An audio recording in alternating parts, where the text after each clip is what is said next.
Hi மக்களே, உறவுகளே, இங்கே பாருங்க ஈரான ஏரியா தண்ணி எப்படி பெருக்கி ஓடுது பார்த்தீங்களா? நாளைக்கு ஆடி 18ஆம் பேர் கல்யாண தம்பதிகள் எல்லாரும் வந்து ஆடி 18ஆம் பேர் அன்னைக்கு தாலி பெருக்கி கோப்பாங்க. அது வந்து அவங்களுக்கு அவ்வளோ ஒரு முக்கியமான நிகழ்ச்சி அது இல்லையா? எல்லாரும் வந்து நான் கர்நாடகா போய் தண்ணியை பற்றி பேசணுன்றதுக்கு எல்லோரும் என்ன சொன்னீங்க? போகக்கூடாதுன்னு 1008 கண்டிஷன் போட்டிங்க. ஆனால் கடவுள் முடிவு பண்ணிட்டாரு தண்ணியை கொண்டு வரணும்னு.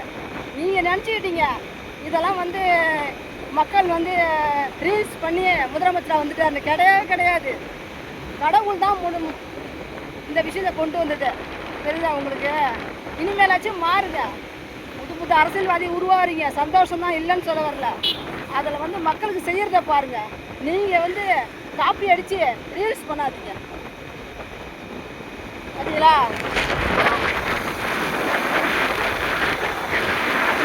நானும் எங்கள் வீட்டுக்காரரும் கோயிலுக்கு போயிட்டுருக்கோம். எல்லா புகழும் இறைவனுக்கு.